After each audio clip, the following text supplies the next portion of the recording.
नमस्कार, news point लेकर हाजिर हूं मैं राजीव। दोस्तों, बीजेपी के चेहरे से आज फिर नकाब उतर गया और खुलकर दिखने लगा कि बीजेपी की सोच कितनी संविधान विरोधी है। आज प्रधानमंत्री नरेंद्र मोदी ने खुलकर बता दिया है कि भारत को हिंदू राष्ट्र में तब्दील करने का लक्ष्य लेकर चलने वाले राष्ट्रीय स्वयंसेवक संघ यानी आरएसएस से उनके रिश्ते कितने गहरे और कितने पुराने हैं। वहीं आरएसएस के करीबी नितिन गडकरी ने जाति की राजनीति पर लात मारने का बयान दिया है। बीजेपी जाति और धर्म में लगी है। उधर बिहार में असली समस्याएं अब लोगों की जिंदगी पर भारी पड़ रही हैं और साथ ही कानून के रखवाले यानी पुलिस वालों पर भी खतरे बढ़ गए हैं। इसी बिहार में आज से नौकरी के सवाल को लेकर कांग्रेस ने अपनी यात्रा का आगाज कर दिया है, जिसके बाद नीतीश सरकार को युवाओं को साथ लेना शायद मुश्किल हो जाएगा। इसके अलावा नीतीश सरकार अब कानून व्यवस्था के मसले पर भी घिर गई है, क्योंकि अब आम लोगों के साथ साथ पुलिस वालों पर भी हमले हो रहे हैं। अररिया और मुंगेर के बाद अब भागलपुर और नवादा में पुलिस पर हमले की घटनाएं सामने आई हैं। इधर महाराष्ट्र में मंत्री माणिक राव कोकाटे को जिला अदालत से मिली हुई सजा पर नासिक सेशन कोर्ट के स्टे से भी नया विवाद खड़ा हो गया है। तो इस समय बीजेपी हिंदुत्व से लेकर जाति जनगणना, रोजगार और कानून व्यवस्था ऐसे तमाम मुद्दों पर फंस रही है, लेकिन मोदी बीजेपी की मुश्किल हल करने की जगह उसे और बढ़ाते हुए दिख रहे हैं। मशहूर अमेरिकी पॉडकास्टर लैक्स फ्रीडमैन को दिए एक इंटरव्यू में 3 घंटे के इंटरव्यू में नरेंद्र मोदी ने आरएसएस की तारीफ करते हुए कहा है कि आरएसएस एक बहुत बड़ा संगठन है। ये अब अपनी 100वीं वर्षगांठ के करीब है। इतना बड़ा स्वयंसेवी संगठन शायद दुनिया में कहीं और मौजूद नहीं है।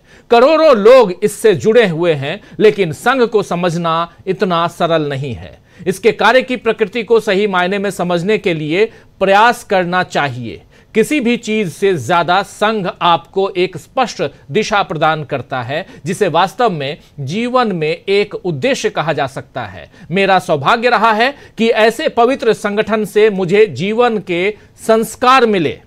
ये बात कह रहे हैं प्रधानमंत्री नरेंद्र मोदी कि मेरा संस्कार है कि ऐसे पवित्र संगठन से मैं जुड़ा और मुझे जीवन के संस्कार मिले। आरएसएस के बारे में वही इस चर्चा में उन्होंने वामपंथियों पर यानी लेफ्ट विंग पर निशाना साधते हुए मोदी ने कहा है कि वामपंथी नारा देते हैं दुनिया के श्रमिकों एक हो जाओ, मतलब श्रमिक एकजुट हो जाएं, बाकी हम संभाल लेंगे। वहीं हम कहते हैं श्रमिकों ने दुनिया को एकजुट किया है।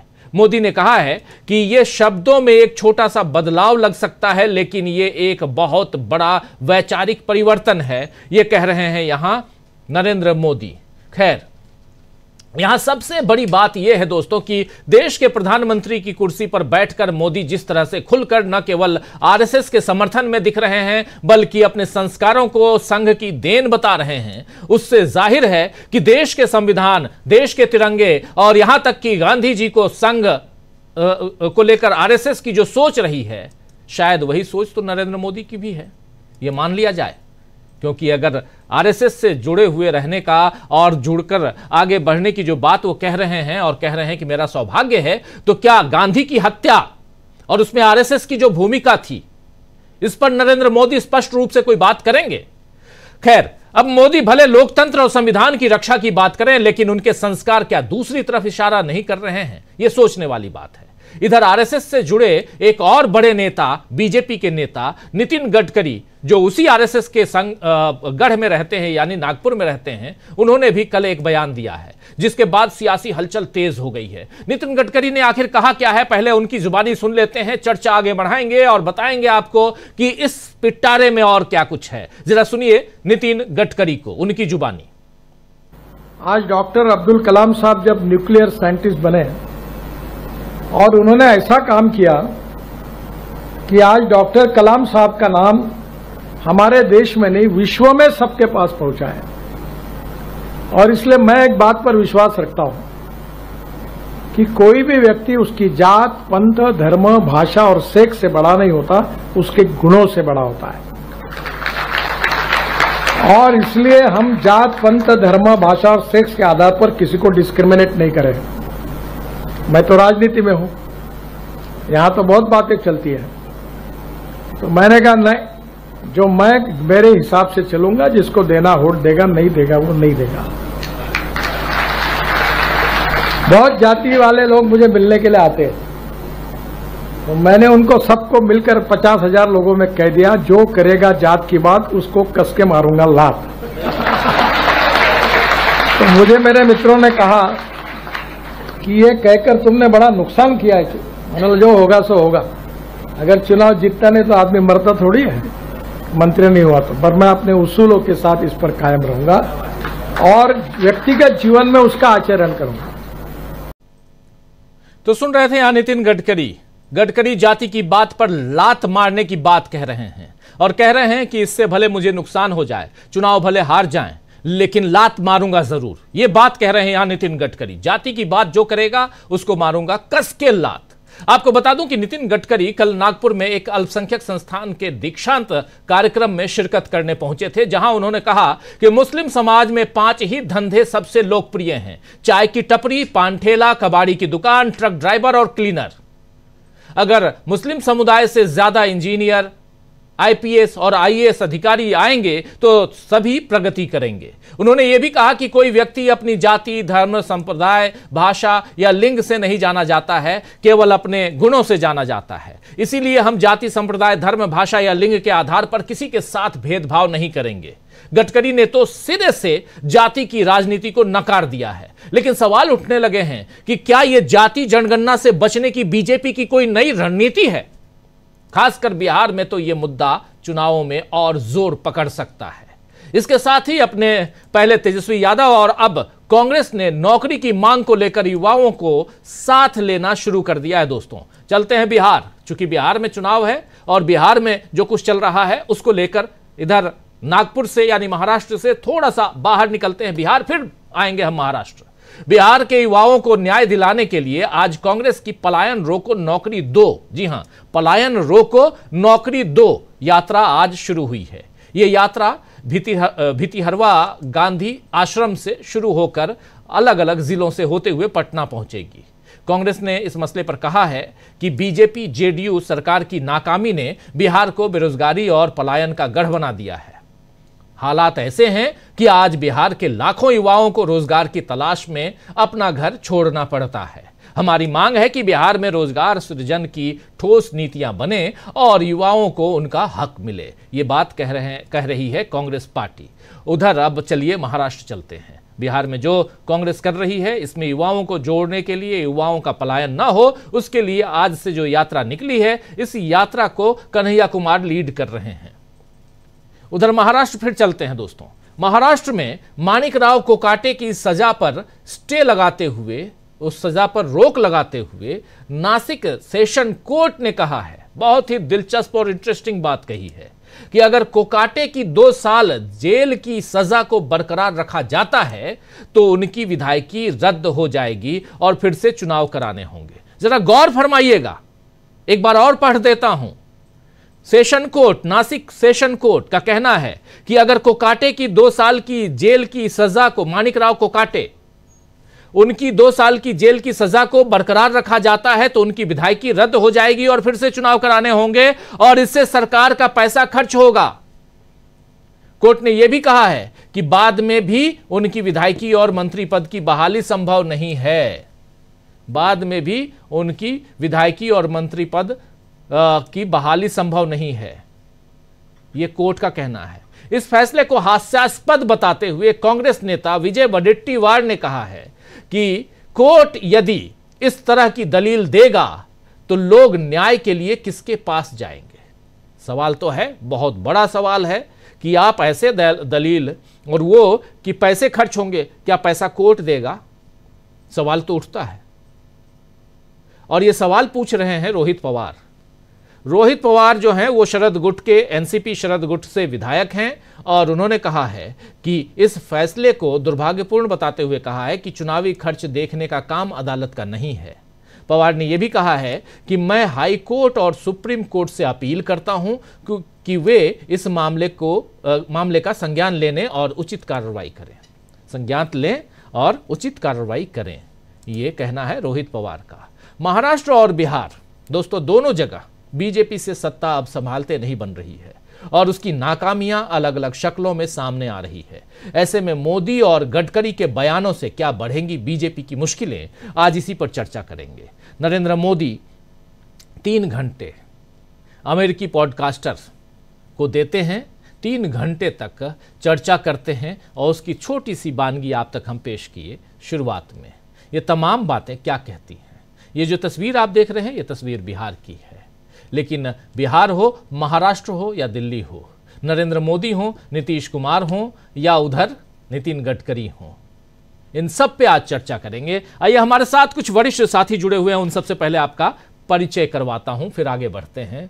और बहुत इंपॉर्टेंट है, देखिए हमारे साथ इस वक्त 5 वरिष्ठ साथी जुड़े हुए हैं। अमलेंदु उपाध्याय जी हैं, प्रशांत टंडन जी हैं हमारे साथ जुड़े हुए हैं, जयशंकर गुप्त जी हमारे साथ बने हुए हैं, प्रेम कुमार जी और संजय कुमार सिंह साहब। आप पांचों का स्वागत है, इस्तकबाल है, स्वागत इस्तकबाल आप तमाम दोस्त साथी शुभचिंतक आप सबका, जो अब तक जुड़ चुके हैं उनका भी और जो जुड़ने वाले हैं उनका भी। प्रेम कुमार जी, सबसे पहले आपके पास आना चाहता हूं, कैसे देखा जाए नरेंद्र मोदी आरएसएस, यहीं से शुरू करें या जाति पर जो करेगा बात उसको मारूंगा कस के लात, यहां से लात मारने की बात और कह कौन रहा है? नितिन गडकरी। खूब तारीफ करते थे नितिन गडकरी की, लेकिन भाषा देखिए उनकी, सीधे।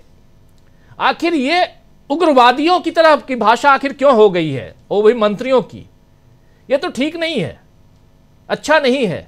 कोई भी लात मारना, घूसा मारना, गोली मारना, आप याद कीजिए एक मंत्री साहब गोली मारो ... कर रहे थे। ये बीजेपी के नेता ऐसे ही भाषा का इस्तेमाल करते हैं क्या? जी राजीव जी, आपकी आखिरी पंक्ति से मुझे याद आया कि वो ... बोल भी रहे थे तो क्या है, मुस्कुरा कर बोल रहे थे। अदालत ने यही कहा था कि मुस्कुरा करके वो बोल रहे थे। अदालत का एक और आपने उदाहरण दिया ही कि अदालत को इंसाफ हो, इसकी चिंता से ज्यादा चिंता है कि सरकार का खजाना कैसे बचे। इंसाफ से प्रायोरिटी हो गई। तो अदालत की स्थितियां भी बयां हो रही हैं इन घटनाओं में। और जो नितिन गडकरी बोल रहे हैं वो उदाहरण दे रहे हैं कि जब चुनाव चल रहा था और हमारी जाति वाले हमारे पास आए थे, तब उन्होंने ये बात कही। भाई नितिन गडकरी कौन है? ब्राह्मण हैं, उनकी जाति वाले उस समय आए थे, 50,000 उनकी संख्या होगी, ऐसा उनकी बातचीत से लगा। तो उन वोटों से नितिन गडकरी जीत नहीं जाते। यहां भी एक राजनीतिक बोल रहा है, एक राजनीतिज्ञ बोल रहा है कि जो जाति वाले थोड़े उनको सांसद बना देते, 50,000 वोट से क्या सांसद बन जाते नितिन गडकरी? तो जरूरत पड़ती है तो वो उस समय लात मारेंगे। अगर उन्होंने वास्तव में कहा होता तो हेडलाइंस बनती। आज ये एक कहानी बना करके जो कह रहे हैं, तो वो अपने आप को जाति पाति से ऊपर उठने वाला बताने की कोशिश तो कर रहे हैं, लेकिन वास्तव में उनकी जातीय जो उनका चश्मा है वो भी साफ साफ नजर आता है। भाई आप ब्राह्मण हैं, आप जाति का नाम लेना नहीं चाहते, तो आप छुआछूत खत्म करने में आपका क्या योगदान है? जब लोग घोड़ी पर चढ़ जाते हैं दलित, उनके साथ जब उनकी जान तक ले ली जाती है, तब आप जात पात आपका कहां जाता है? क्यों नहीं लात मारने जाते हैं उन लोगों को जो घोड़ी पर चढ़ने की सजा मॉब लिंचिंग की तरह देते हैं? तब आपके लात का दम कहां चला जाता है? तो लात का दम ये भी समझने की बात है। जाति का नाम लेने पे हम लात मारेंगे नहीं, जुल्म की बात उठने पर हम लात मारेंगे, ये बोलने की आवश्यकता है। जब आप जाति के नाम पर हो रहे जुल्म पर खामोश रहेंगे तो आपके लात मारने का मतलब भी समझना पड़ेगा, आप ये बोल क्यों रहे। इस नजरिए से मुझे लगता है नितिन गडकरी के बयान का मूल्यांकन करना चाहिए जी। एक और बात जो नरेंद्र मोदी ने अभी अपने बयान में कही एक अमेरिकी पॉडकास्टर के साथ, देखिए आरएसएस से उन्होंने अपना रिश्ता कभी छुपाया नहीं था, उन्होंने समय समय पर बताया है और अब भी उन्होंने बताया है। फर्क ये है कि आज वो खुद को आरएसएस से भी बड़ा समझते हैं। आरएसएस और बीजेपी के बीच जो कुछ भी खटास और खटर पटर की बात आती है वो इसलिए कि आरएसएस बीजेपी पर रूल करेगा कि बीजेपी के आज के नेता नरेंद्र मोदी आरएसएस पर रूल करेंगे, ये प्रश्न है। लेकिन संस्कारों की बात जो वो कह रहे हैं कि आरएसएस से वो संस्कारवान हुए हैं, तो बात निश्चित रूप से जाती है कि आज जब हिंदुस्तान के लोगों को हथकड़ियां पहना करके अमेरिका इंडिया में पटक रहा है, तो वो संस्कार कहां हैं? आरएसएस के वो संस्कार कहां हैं? जब वो रेसिप्रोकल टैरिफ की बात हो रही है, हमारी वस्तुओं पर जो टैरिफ लगाए जा रहे हैं और मनमाने तरीके से लगाए जा रहे हैं, तो कहां है संस्कार, कहां है स्वदेशी की बात, कहां है? हम आप कह रहे थे, कहने को तो मैन्युफैक्चरिंग हब बना रहे थे, लेकिन क्या हुआ? हिंदुस्तान मैन्युफैक्चरिंग में पिछड़ता चला गया। आपने हिंदुस्तान को कहां से कहां पहुंचा दिया, जिस बारे में राहुल गांधी हमेशा बोलते हैं कि मैन्युफैक्चरिंग से हिंदुस्तान को दूर किया है। तो आरएसएस का जो सिद्धांत की बात करते हैं, आरएसएस दो राष्ट्र की बात करता रहा है कि उसकी सोच के मुताबिक हिंदुस्तान में हिंदू मुसलमान साथ रह नहीं सकते। तो क्या आप उस बात को भी इंडोर्स करते हैं? क्या आप गोडसे जिंदाबाद करने वालों के साथ हैं? ये सारे सवाल भी नरेंद्र मोदी को देने चाहिए। अन्यथा जिस आरएसएस पर इस देश में 3 बार प्रतिबंध लग चुके हैं और हर बार प्रतिबंध को जनता ने सराहा है और जनता ने तारीफ की है, उस पर भी आपको बोलना चाहिए कि ऐसे प्रतिबंध लग चुके संगठन के सिद्धांत को आप भली भांति मानते हैं, तो क्या ये माना जाए कि ये प्रतिबंध जब लगा, बीजेपी भी जो है उस समय, मैं उस समय की बात याद कर रहा हूं जब बाबरी मस्जिद ढही थी और उसके बाद जो कई राज्यों की सरकारें बर्खास्त हुई थी, उस समय की बात ले लीजिए या उससे पहले आरएसएस पर जब प्रतिबंध लगा था तब की बात ले लीजिए, लगभग एक समान सी बातें हैं।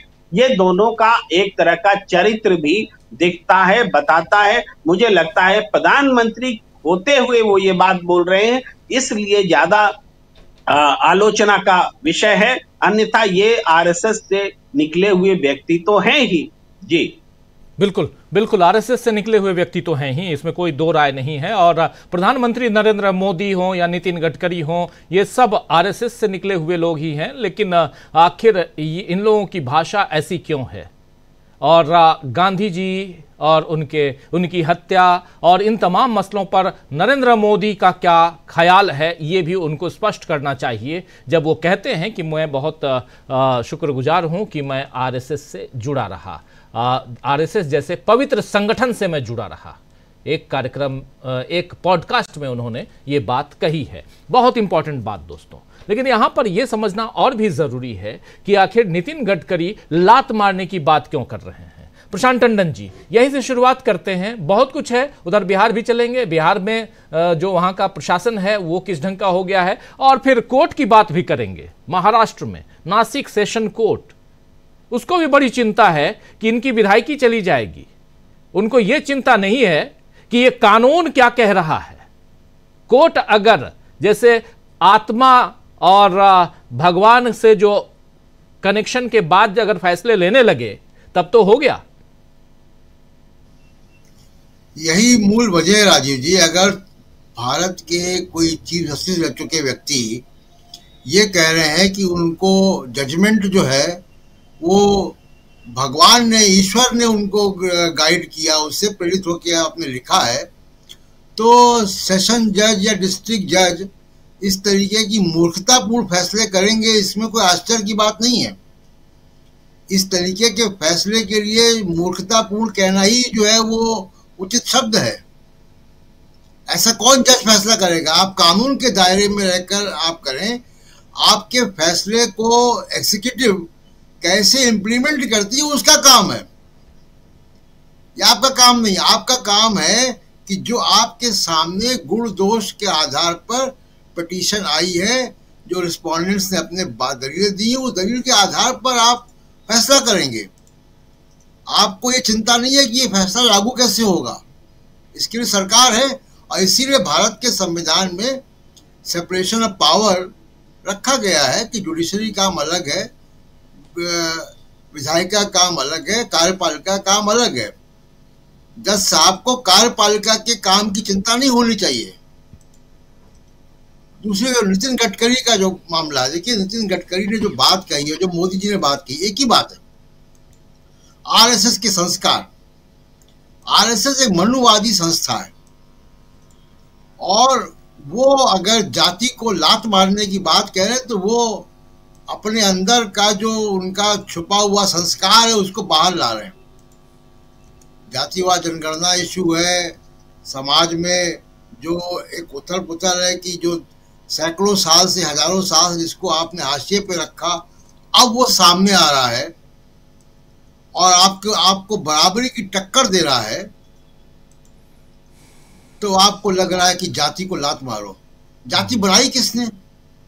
जाति तो उन्हीं लोगों ने बनाए जो जहां से नितिन गडकरी आते हैं। नितिन गडकरी तो ब्राह्मण है। जाति किसने बनाई? जाति क्या उन लोगों ने बनाई अपने ऊपर शोषण करने के लिए।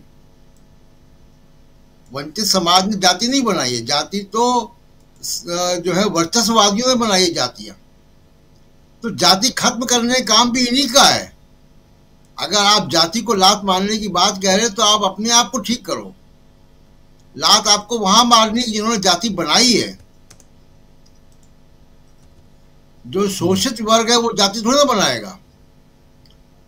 नरेंद्र मोदी ने जिसको पॉडकास्टर को इंटरव्यू दिया है,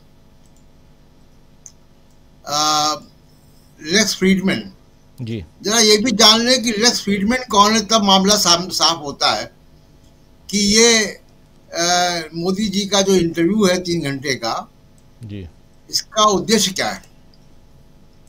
देखिए, लेक्स फ्रीडमैन एक कंप्यूटर साइंटिस्ट है, ट्रंप के करीबी हैं। इवांका और ट्रंप एलन मस्क के करीबी हैं। इवांका ट्रंप के दोस्त हैं। ये पीआर कर रहे हैं मोदी जी। टैरिफ के मामले पे तमाम मामलों में ट्रंप से डिप्लोमेसी में फेल हो गए हैं, तब वो पीआर कर रहे हैं। उनको पीआर करने का पूरा अधिकार है, करें, लेकिन जनता को ये मालूम होना चाहिए कि क्यों कह रहे हैं। वो कम्युनिस्ट का नाम क्यों ला रहे हैं? क्योंकि लेक्स फ्रीडमैन के पिताजी रूस से आए थे, कम्युनिस्ट रूस से भागकर आए थे। तो वो और ट्रंप एडमिनिस्ट्रेशन भी कम्युनिज्म को लेके कोई टैबू है वैचारिक रूप से। तो वो एड्रेस कर रहे किसी तरह ट्रंप जो है ये बात कहना बंद कर दे कि माय फ्रेंड मोदी को हमने $21 मिलियन दिया, हम रेसिप्रोकल टैरिफ लगाएंगे। कई बार वो मोदी जी के नाम लेके वो बेइज्जत कर रहा है। तो मोदी जी डिप्लोमेटिकली उसको सॉल्व नहीं कर पा रहे, तो ये तरीका अपनाया है, ठीक है। लेकिन उसमें भी एक गलती कर दी कि अगर आरएसएस का महिमा मंडन आप कर रहे हैं तो बहुत स्पष्ट संदेश जाता है। मोदी जी बहुत कंफ्यूज हैं अभी जी, और उनका कंफ्यूज होना लाजमी है कि अब एक 2 तरीके के पोल्स में भारत की दुनिया की राजनीति पड़ गई है, यूरोप और अमेरिका। यूरोप कुछ और ढंग से सोच रहा है, अमेरिका कुछ और ढंग से सोच रहा है। यूरोप लिबरल वैल्यूज के साथ है, अमेरिका अभी ट्रंप में है। तो मोदी जी को अभी ये बैलेंस करने में बड़ी दिक्कत आएगी, क्योंकि यूरोप का आरएसएस के प्रति बहुत डिफरेंट व्यू होगा, है भी, और ट्रंप का भी होगा। क्यों होगा? क्योंकि आप यहाँ पे ट्रंप जो आप यहाँ पे हिंदुत्व के लिए बात करते हो, वो ट्रंप ईसाइयत की बात करता है। उन्होंने तो ईसाई का ऑफिस खोल दिया, वहां पे स्पिरिचुअल ऑफिस खोल दिया व्हाइट हाउस में। तो आप अगर यहाँ पे चर्च जलाओगे, आप यहाँ पे अगर कुकी मैतेई का मामला होगा तो उसको क्रिश्चियन और हिंदू का के प्रिज्म से आप रिस्पॉन्ड करोगे, आप यहाँ माइनॉरिटीज पे जुल्म करोगे, तो वो एक डिफरेंट तरीके का संदेश जाता है। आरएसएस केवल मुस्लिम विरोधी नहीं है, आरएसएस दलित विरोधी भी है और आरएसएस ईसाई विरोधी भी है, इनके डॉक्यूमेंटेड है। वो जो जिनको दुश्मन मानते हैं उसमें ईसाई भी है, उसमें मुसलमान भी है, कम्युनिस्ट भी है। तो अब मोदी जी ने कहा तो इस पे रिसर्च होगा अमेरिका में, वो अपने प्रिज्म से चीजों को देखेंगे, अपने एंगल से, अपने शीशे से देखेंगे। तो कोई बहुत समझदारी काम उन्होंने आरएसएस की इतनी तारीफ करके नहीं किया। और इस मामले में मैं कहूंगा कि मोदी जी झूठ भी नहीं बोल रहे हैं, इस बार वो सच बोल रहे हैं कि वाकई आप उनका अगर ट्रैक रिकॉर्ड देखेंगे 2002 के गुजरात से लेकर अभी तक उनके भाषणों का, मणिपुर का, ईद बकरीद के भाषणों का, शमशान कब्रिस्तान के भाषणों का, तो वो ठीक कह रहे हैं कि उन संस्कार उनके आरएसएस के ही हैं। इस बार वो गलत नहीं कह रहे हैं, लेकिन राजनीति बहुत अलग ढंग से चल रही है जिसको कि वो समझ नहीं पा रहे हैं। जैसे मान लीजिए कि मैं आज ही का मसला देखूं, सोशल मीडिया का। अब एक नया आर्टिफिशियल इंटेलिजेंस का प्राणी आ गया, ग्रोक। ट्विटर और एक्स ने लॉन्च कर दिया उसको। अब आज उसको ग्रोक को लेकर 2 दिन से, कल से लोग पूछ रहे हैं और वो मजेदार जवाब दे रहा है। बात हंसी की नहीं है राजीव जी, बात असली क्या है कि पूरी राजनीति झूठ पर आधारित है। आप सुभाष चंद्र बोस के बारे में झूठ बोलते हो, आप पंडित जवाहरलाल नेहरू के बारे में झूठ बोलते हो, आरएसएस के फ्रीडम स्ट्रगल के रोल के बारे में झूठ बोलते हो, संभल में झूठ बोलते हो जो कल एक्सपोज हो गया, होली में लोगों जनता ने एक्सपोज कर दिया। आप तमाम मुद्दों पर झूठ बोलते हो, पूरी राजनीति आपकी झूठ पर आधारित है। उसको लेकर अगर फैक्ट चेक का, सच बताने का, टेक्नोलॉजी के जरिए, ह्यूमन बीइंग के जरिए, इतिहासकारों के जरिए कोई भी अगर एक ऐसी पहल होगी, वो बाय डिफॉल्ट इनके खिलाफ जाएगी। तो उसको लेकर ही परेशान है। तो अभी वो बदलती दुनिया को एड्रेस नहीं कर पा रहे हैं क्योंकि विचारधारा पुरानी है। जी राजीव जी, बिल्कुल बिल्कुल आप सही कह रहे हैं, विचारधारा पुरानी है और बहुत कुछ यहाँ इंटरनली जो कहें सियासत में बहुत कुछ बदलाव होते हुए हम देख रहे हैं। बहुत अलग अलग चीज़ें हो रही हैं। जयशंकर जी, ज़रा आपके पास आना चाहता हूं। और देखिए, चाहे वो महाराष्ट्र के एक सेशन कोर्ट की बात हो, चाहे नितिन गडकरी के लात मारने वाला बयान हो, जब जाति की बात कर रहे हैं, अब जो करेगा जाति की बात उसको कस के मारूंगा लात की बात कर रहे हैं, और इसके लिए भले चुनाव हार जाऊं तो हार जाऊं, यानी इसके पीछे कुछ मैसेज है। मैसेज इधर नरेंद्र मोदी भी दे रहे हैं अपने 3 घंटे के पॉडकास्ट में, और इन सब के से इतर बिहार में चुनाव है और वहाँ जो कुछ चल रहा है आप और हम देख ही रहे हैं। पुलिस वाले जो हैं वही सुरक्षित नहीं हैं, यानी कानून के रखवाले जो हैं वही सुरक्षित नहीं हैं, तो आम जनता कैसे सुरक्षित रहेगी? क्या कहेंगे इस पे आप? राजीव जी, इसमें कई बातें हैं। एक तो नरेंद्र मोदी जी ने जो कहा है वो प्रशांत सही कह रहे हैं कि इस मामले में मोदी जी ईमानदार हैं। वो आरएसएस के प्रचारक रहे हैं, बाकायदे आरएसएस के प्रचारक रहे हैं, और उसके लिए उन्होंने जगह जगह काम भी किया है। हिमाचल में, हरियाणा में पहले भी उन्होंने काम किया है प्रचारक के तौर पे, और कभी इसको छिपाते नहीं है। हाँ, ये बात जरूर है कि दूसरा ये है कि काम भी उनकी सरकार, चाहे वो गुजरात के मुख्यमंत्री रहे हों, चाहे अभी प्रधानमंत्री हैं, वो उनकी सरकार काम भी वही कर रही है जो आरएसएस को पसंद है, आरएसएस के जो एजेंडे में रहा है। अब आप देखिए, जब पूर्ण बहुमत नहीं था या थोड़ा एनडीए में उनकी उतनी पकड़ नहीं थी, तब थोड़ा सा जरूर ढीला ढाली थी, लेकिन 2019 के बाद सरकार बनने के बाद ही पहले ही साल में उन्होंने धारा 370 हो या 3 तलाक कानून हो या और भी इस तरह राम जन्मभूमि मंदिर का निर्माण हो, इस तरह के जितने भी इशूज थे सब आरएसएस के एजेंडे पे उन्होंने पूरी तरह से काम किया, वो काम करते जा रहे हैं। असल बात यह है कि इस साल जो है 2025 में ही राष्ट्रीय स्वयंसेवक संघ के गठन के 100 साल पूरे हो रहे हैं। अब 100 साल गठन के पूरे हो रहे हैं तो मोदी जी की और उनके लोगों की चाहत तो ये थी कि साहब इस बार उनको हम कुछ तोहफे में ऐसा दें जो अविस्मरणीय हो, और वो ये था कि संविधान में बदलाव करके उनको हिंदू राष्ट्र समर्पित किया जाए। लेकिन देश के मतदाताओं ने उनको खारिज किया, नहीं पसंद था ये उनकी बातें। उनके लोगों ने कहा, लगातार कहा ये बातें, चाहे वो अनंत हेगड़े हों, चाहे लल्लू सिंह हों, चाहे विवेक देवराय थे उनके जो आर्थिक सलाहकार थे, इन लोगों ने कहा। और इसके पहले भी आपको पता होगा कि जब अटल बिहारी वाजपेयी जी प्रधानमंत्री थे उस समय भी ये आरएसएस का एजेंडा चला था। तब उन्होंने जस्टिस एमएन वेंकटचरैया की अध्यक्षता में न्याय संविधान समीक्षा आयोग बनाया था। तो कोशिश तो लगातार चलती रही लेकिन अभी तक सफल नहीं हो पाई। अब इस समय अब उनके लिए मजबूरी है एक बताना कि हम आरएसएस के प्रचारक हैं, आरएसएस के संस्कार हमारे साथ जुड़े रहे हैं। अब उनको बताना चाहिए कि आरएसएस के संस्कारों में क्या क्या है। हिंदू मुस्लिम जो कर ही रहे हैं, जैसा भी बता रहे थे भाई, जब उनके जो दूसरे सरसंघ चालक थे माधव सदाशिव गोलवलकर, जिन्हें वो लोग गुरु जी कहते हैं, जब उनसे 1942 में संघ के लोगों ने, प्रचारकों ने पूछा था कि गुरुजी हम लोगों को क्या करना चाहिए, जो कांग्रेस ने या समाजवादियों ने जो नारा दिया है क्विट इंडिया मूवमेंट का, तो उसके बारे में हम लोगों की क्या भूमिका होनी चाहिए।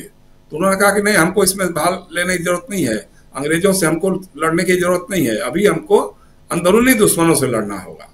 और वो अंदरूनी दुश्मन वही जो भाई बता रहे थे कि कम्युनिस्ट हैं, अल्पसंख्यकों में मुसलमान और ईसाई हैं, उनसे हमको लड़ना होगा। और ये बात लगातार स्थापित करते रहे। और मोदी जी भी इसमें कोई छिपाते नहीं है। उनके देखिए असल में ये लोग कब कौन सा चेहरा धारण कर लेंगे इसका कुछ भी पक्का पता नहीं है।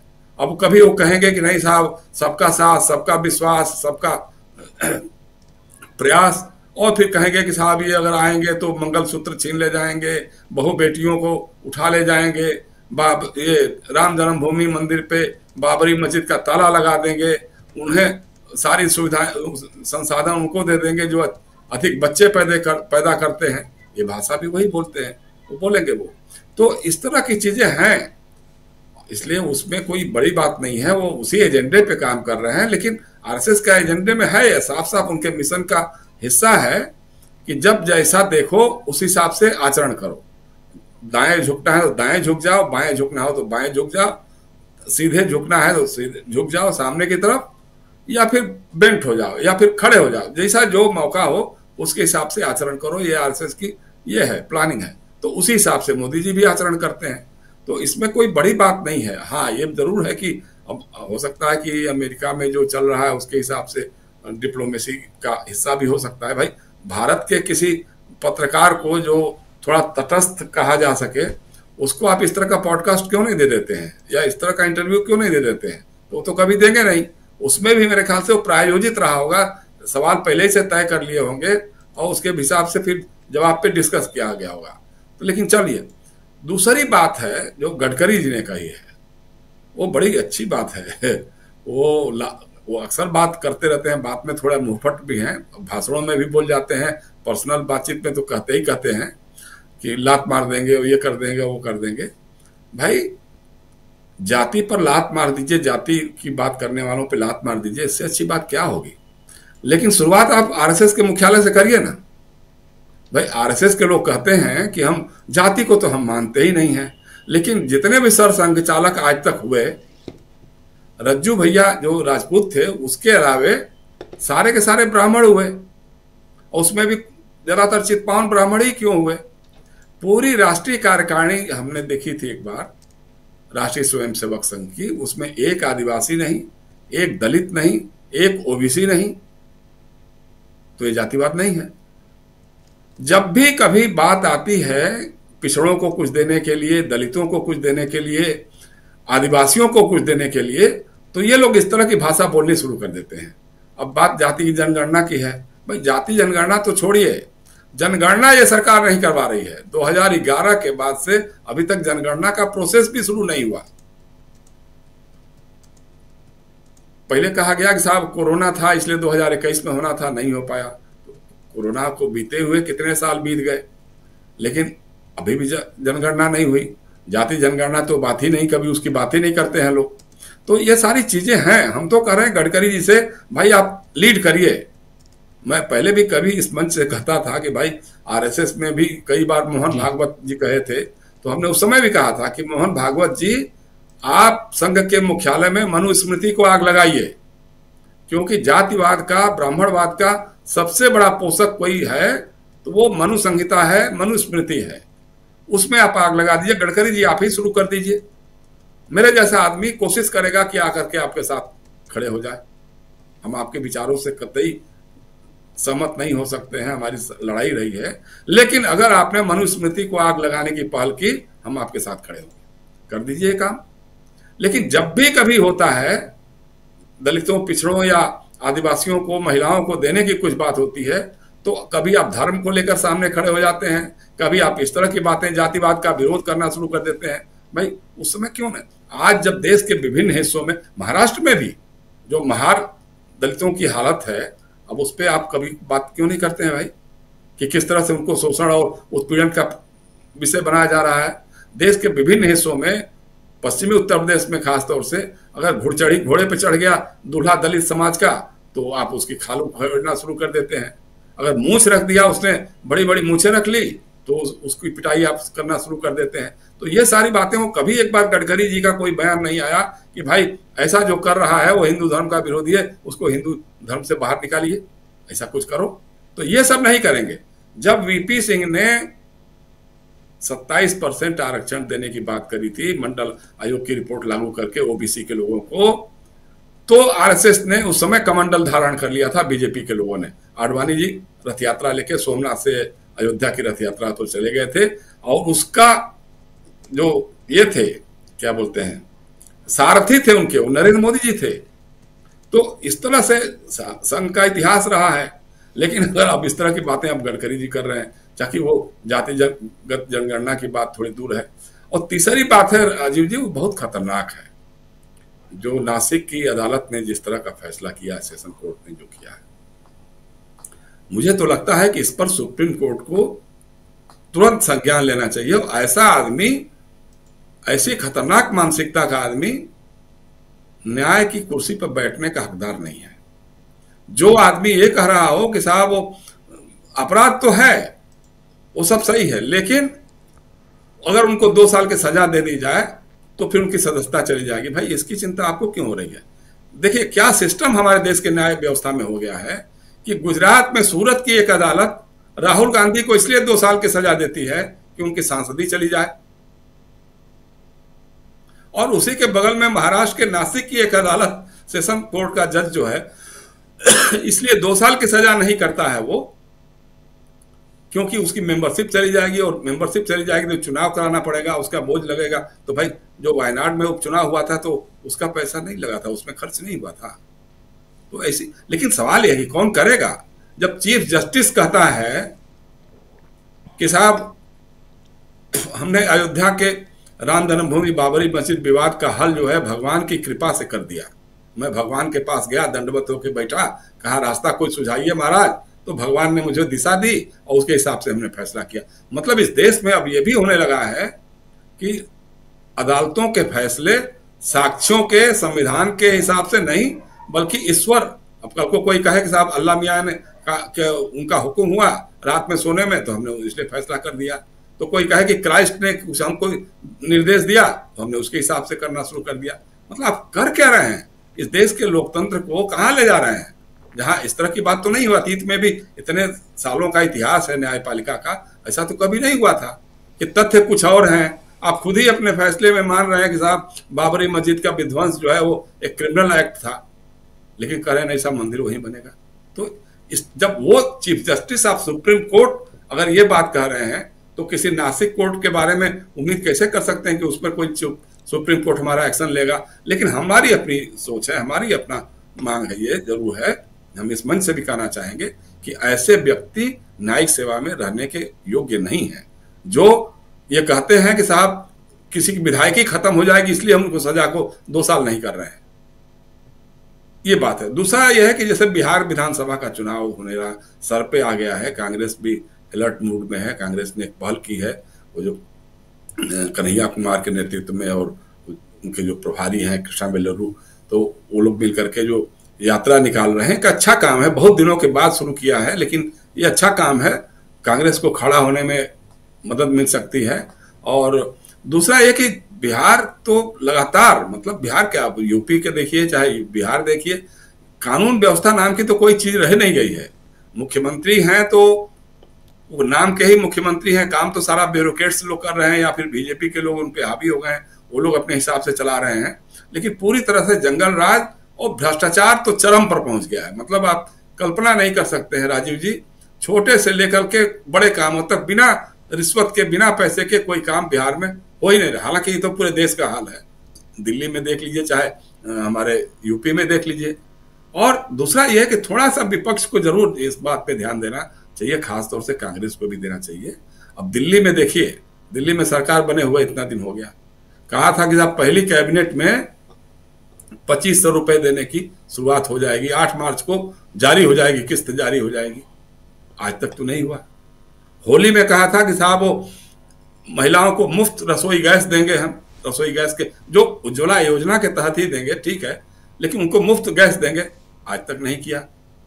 लेकिन कांग्रेस को जब लगता था, पहले कभी लगता था कि साहब अरविंद केजरीवाल और उनकी पार्टी जो है बाधा बन रही है हमारे और बीजेपी के बीच में, तो वो क्यों चुप हो गए। आपको याद होगा कि राहुल गांधी ने लोकसभा के चुनाव में कहा था कि अगर हमारी सरकार बनेगी तो 6000 रुपए खटाखट मिलेंगे। अब उनकी पार्टी तो हार गई चुनाव, लेकिन भाजपा की महिलाएं पहुंच गई थी उनसे पैसा मांगने के लिए कि भाई पैसा दीजिए, जी आपने कहा था 6000 रुपए देंगे, जबकि उनकी सरकार नहीं बनी। और भाजपा की सरकार बन गई, मुख्यमंत्री बन गई, वो पता नहीं कहाँ चली गई योजना, वो रजिस्ट्रेशन भी नहीं शुरू हुआ 2500 रुपए का। और अब तो कहा जा रहा है कि किसी कमेटी को सौंप दिया है, वो कमेटी पता नहीं कब तक रिपोर्ट देगी, क्या करेगी। तो ये सारी चीजें, इसमें अपोजिशन को जो लीड लेना चाहिए वो उस ढंग से नहीं कर पा रहा है जिस ढंग से उसको करना चाहिए, क्योंकि ये भी काम इनको बीजेपी से सीखना होगा कि बीजेपी किस तरह से विपक्ष की भूमिका भी निभाती है, उसको देखना पड़ेगा। जी राजीव जी, बिल्कुल आप सही कह रहे हैं। बीजेपी जब विपक्ष में कहीं होती है तो वो कैसे विपक्ष की भूमिका निभाती है, ये सीखना चाहिए अभी जो विपक्षी दल हैं उनको, और खासकर कांग्रेस पार्टी को। लेकिन चाहे वो कोकाटे का मामला हो, सेशन कोर्ट में जो उनको सजा पे स्टे रोक लगी है उस पे, और दूसरी तरफ अगर कहा जाए, देखा जाए तो इधर नितिन गडकरी के लात मारने की बात हो, या बात जो है वो इधर बिहार की हो। बिहार में भी जिस ढंग से आप जानते हैं कि वहाँ के पुलिस वालों के साथ जो कुछ हो रहा है, जरा आना चाहता हूँ संजय जी आपके पास। संजय जी, कैसे देखते हैं आप बिहार में कानून व्यवस्था हाथ में, और सबसे बड़ी चीज कि जंगल राज कह के 20 साल तो नीतीश बाबू ने राज कर लिया, जंगल राज का डर दिखा के नीतीश बाबू और उनके साथी बीजेपी ने। लेकिन क्या ओरिजिनली ये जंगल राज में तब्दील होते हुए हम देख रहे हैं बिहार को? जिस ढंग से जितनी घटनाएं घट रही हैं, और अब पुलिस वाले अगर सुरक्षित नहीं है तो आपकी, हमारी या वहां की जनता की रखवाली कौन करेगा? सवाल तो उठता है संजय जी।